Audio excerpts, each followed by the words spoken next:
শিলিগুড়িতে নম্বরবিহীন টোটোকে বাগে আনতে এবারে স্টিকারের ভাবনা নিয়েছে শিলিগুড়ি মেট্রোপলিটন পুলিশ। 4টি জোনে ভাগ করা হবে টোটোগুলোকে, সেই মতো 4টি পৃথক রঙের স্টিকার তৈরি করা হয়েছে। জোন অনুযায়ী টোটো চালাতে হবে। শিলিগুড়ি হিলকাট রোড, বিধান রোডের মতো রাস্তার অন্যতম পৃথক জোন, পকেট রুটের জন্য পৃথক জোন তৈরি করা হয়েছে বলে জানা গিয়েছে। এই উদ্যোগের কথা ঘোষণা করা হয়েছে শিলিগুড়ি কমিশনারেটের পক্ষ থেকে। পুলিশ কমিশনার সি সুধাকর জানিয়েছেন, টোটোর জন্য শহরে যানজট সমস্যা তো রয়েই গিয়েছে, তার পাশাপাশি যাত্রী নিরাপত্তা একটি বড় বিষয় হয়ে দাঁড়িয়েছে।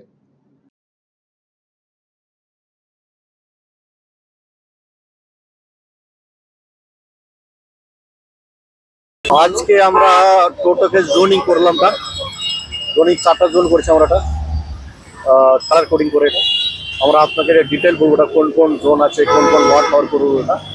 আর প্লাস আমরা একটা বারকোড স্টিকার লাগাচ্ছি সব টোটোতে। ও বারকোড স্টিকারে যে কোনো লোক যারা প্যাসেঞ্জার আছে এটা এবার নিজের ফোন থেকে ওটাকে স্ক্যান করলে যার ড্রাইভারের ফোন নম্বর চলে আসবে না, আর ডিটেলস চলে আসবে না, ওনারা অ্যাড্রেস চলে সব চলে আসবে। এটা কি আছে, এটা আর্টের সিকিউরিটি আছে। এটা অনেক গুজব করছে আছে, এটা মানে টোটোতে এই হচ্ছে ওই হচ্ছে। এটা এরপরে কোনো গুজব হওয়ার কোনো দরকার নেই। এটা যারা টোটো উঠবে এটা আপনারা স্ক্যান করুন, ডিটেলস আসবে না, আপনার স্ক্রিনশট দিয়ে আপনার বাড়ি লোক ইনকেস আপনার সিকিউরিটি না ফিল করলে সেই জন্য করেছি আমরা। না, আমরা যার রেজিস্টার টোটো আছে প্রথমটাকে শুরু করছি না, তারপরে যা আনরেজিস্টার আছে ওকে কীভাবে আমরা ওটাকে বাক করে ওর কীভাবে ওটাকে বুট করবো।